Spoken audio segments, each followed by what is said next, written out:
किसान और किसानी की बात करते हैं। कल तक काका कहने वाले आज दूसरों की दृष्टि से देखते हैं।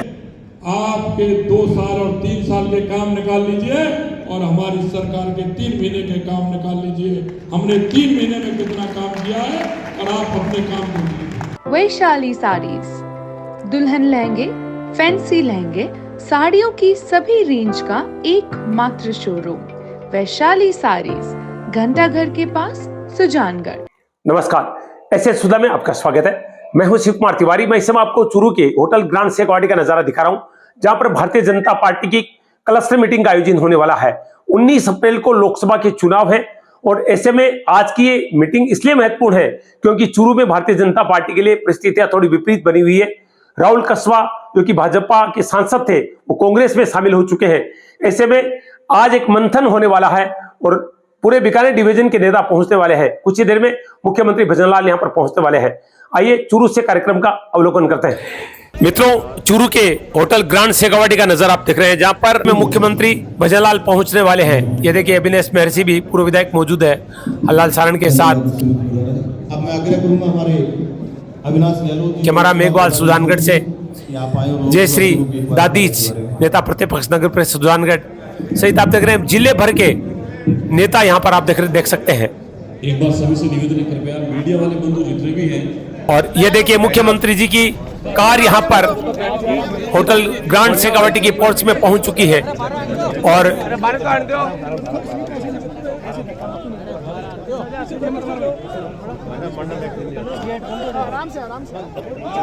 कार्यकर्ता आप देख रहे हैं उनसे मिलने के लिए किस तरह से धक्का मुक्की कर रहे हैं। राजस्थान के मुख्यमंत्री भजनलाल चूरू पहुंचे हैं होटल ग्रांड शेखवाटी में, जहां पर मीटिंग का आयोजन किया गया है पूरे बीकानेर डिवीजन के कार्यकर्ताओं की।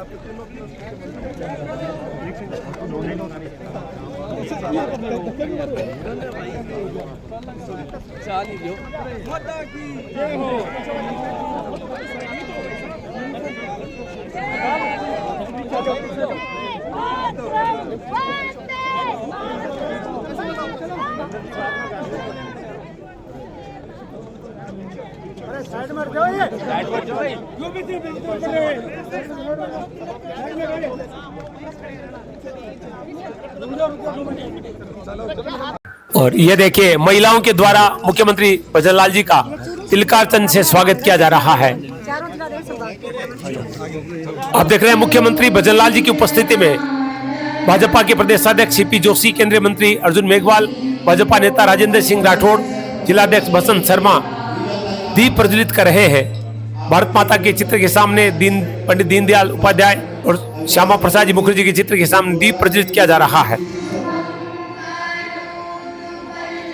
मुख्यमंत्री भजनलाल जी आप देख रहे हैं पुष्पांजलि अर्पित कर रहे हैं यहाँ पर चित्रों पर।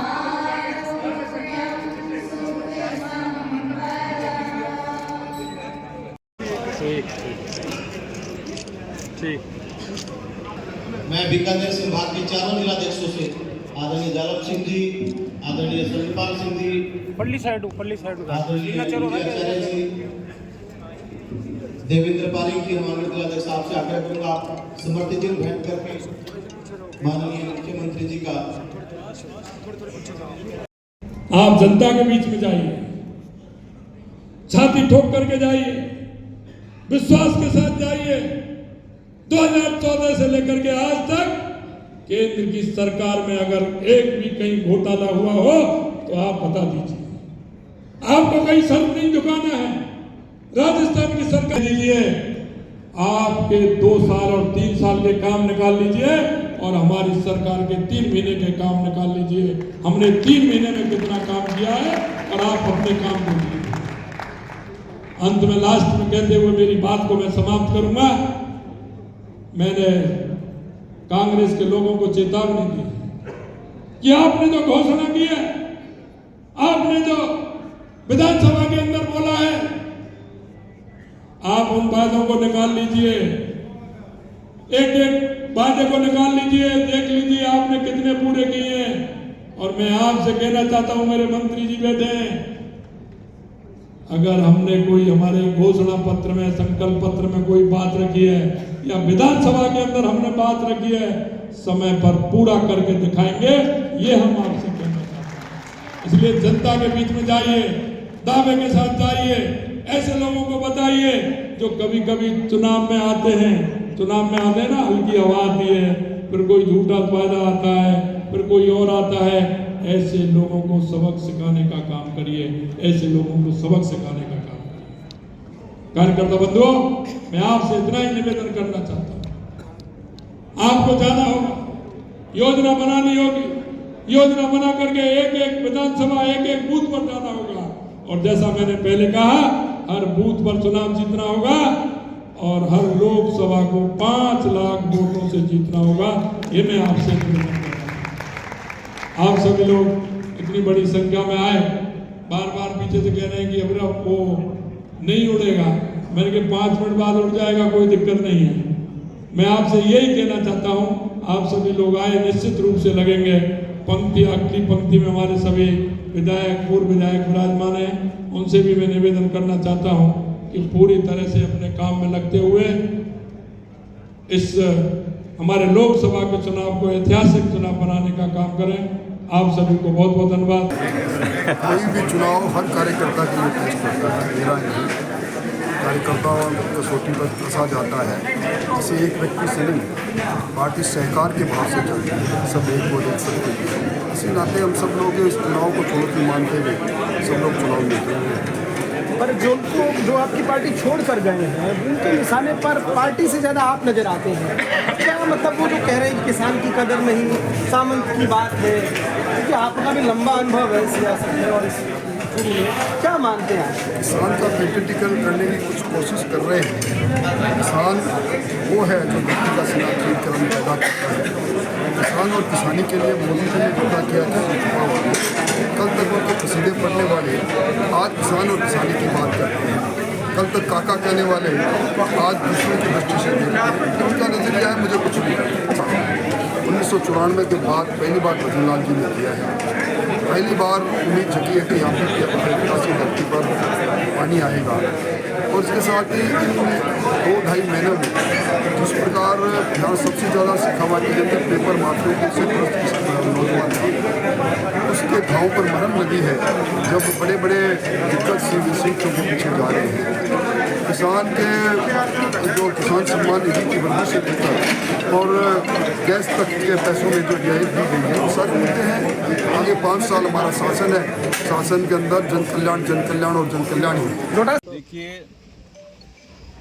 भारतीय जनता पार्टी संगठन आधारित पार्टी है। संगठन ने ये तय किया है कि हम राजस्थान की 25 की 25 सीटें जीतेंगे जनता के आशीर्वाद से, और मुझे पूरा विश्वास है कि सभी सीटों पर भारतीय जनता पार्टी के पक्ष में जनता आशीर्वाद देगी। सर 250 से ज़्यादा 2,500 ज़्यादा लोग जुड़ चुके हैं कांग्रेस छोड़ के भाजपा में आए, लेकिन कांग्रेस युक्त भाजपा को कांग्रेस युक्त नहीं हो चुकी है। जो नरेंद्र मोदी जी की नीतियों में विश्वास करके भारतीय जनता पार्टी ज्वाइन कर रहे हैं, सभी कार्यकर्ताओं का हम स्वागत है। कार्यकर्ताओं का उत्साह और ऊर्जा आप लोग देख ही रहे हैं। कार्यकर्ताओं ने तय किया है, जनता ने तय किया कि चुनाव हम लड़ेंगे। ये किसी पार्टी का नहीं और किसी परिवार का चुनाव नहीं है। ये चुनाव प्रधानमंत्री मोदी के विकास के मॉडल को आधार बनाकर चुनाव है, सुशासन का चुनाव है। पिछले 10 सालों से जो नरेंद्र मोदी का विकास रहा है भारत के अंदर, राजस्थान के अंदर, और इवन चूरू की भी बात करें, चूरू हो चाहे बीकानेर हो चाहे गंगानगर हो, ये 3 लोकसभा क्लस्टर की मीटिंग है। यहाँ हजारों करोड़ के काम माननीय प्रधानमंत्री मोदी के द्वारा हुए हैं। इसी विकास के आधार पर जनता चुनाव लड़ेगी और चुनाव में इस बार फिर भारतीय जनता पार्टी प्रचंड बहुमत के साथ में विजय होगी। सर लोग कह रहे हैं चुनाव फंसा हुआ है चूरू के अंदर, इस बार भाजपा के लिए मुश्किल होगी। ये देखिए, कुछ कांग्रेसी कार्यकर्ता हैं, कांग्रेस के हमारे जो मित्र हैं, उनका ये कहना है। सच बात यह है कि चूरू लोकसभा सीट 4 लाख से अधिक मतों से हम लोग जीतने वाले हैं। कार्यकर्ता उत्साह मैंने देखा, फील्ड में हमने काम किया है। कुछ एक लोगों की धारणा पूरे लोकसभा क्षेत्र की नहीं हो सकती। 22.5 लाख वोट जिस चूरू विधानसभा क्षेत्र में है, वहाँ कुछ लोग इसका फैसला नहीं कर सकते। फैसला जनता के साथ में होता है। इसलिए मैं विश्वास के साथ कह सकता हूँ चूरू लोकसभा सीट हम लोग जीतेंगे। देखिए, मैंने पहले ही कहा, नरेंद्र मोदी जी के जो जन कल्याणकारी नीतियाँ हैं, पिछले 10 सालों में जो विकास नरेंद्र मोदी की केंद्र सरकार द्वारा हुआ है, उसको आधार मानकर राष्ट्रवाद के विषय को मानकर हम लोग चलते हैं और हिंदुत्ववाद को लेकर जो हम लोग बात करने वाले हैं, जिसकी चर्चा पूरे आम जनमानस के बीच में है, ये 3 मुद्दे जो प्रमुख रूप से काम करेंगे। और देश की जनता ने तय किया कि इस बार 30 कार्यकाल के लिए नरेंद्र मोदी को हम लोग चुनेंगे। बस उनको इंतजार है तारीख का। जब तारीख आएगी चुनाव के दिन की, तब प्रचंड बहुमत के साथ में भारतीय जनता पार्टी के खाते में वोट डलेंगे और ऐतिहासिक बहुमत के साथ में राजस्थान में 25 की 25 सीटें भारतीय जनता पार्टी की आएगी। सर मतदाताओं देखिए, देवेंद्र झाझड़िया राजनीति में नहीं जरूर हो सकते, लेकिन वो एक पब्लिक का चेहरा है और मैं सोचता हूँ कि जिन्होंने अंतर्राष्ट्रीय स्तर पर भारत का नाम किया है, 3 बार गोल्ड मेडलिस्ट हुए पैरा ओलंपियन में, और देश के प्रधानमंत्री नरेंद्र मोदी जी ने उनके साथ बैठकर लगातार बातचीत की, मन की बात में उनका जिक्र किया, तो ये एक अंतर्राष्ट्रीय चेहरा भी हो गया हमारे नरेंद्र मोदी जी के साथ में देवेंद्र झाझड़िया जी। तो नई बात नहीं है कोई, ये चुनाव नरेंद्र मोदी के नाम पर होगा, राष्ट्रवाद विकासवाद के नाम पर होगा, तो कोई मुझे आपत्ति नहीं है। अभी हाल ही में देवेंद्र झाझड़िया जी को पैरा ओलंपिक की राष्ट्रीय समिति का अध्यक्ष बनाया गया है और उन्होंने लगातार इतने सालों से जो सार्वजनिक जीवन में काम किया है, मैं सोचता हूँ एक खिलाड़ी के तौर पर, युवा के तौर पर, दिव्यांग के तौर पर और एक किसान के तौर पर जो जाट परिवार में पैदा हुआ है, चूरू की जनता प्रचंड बहुमत के साथ उनको जिताएगी।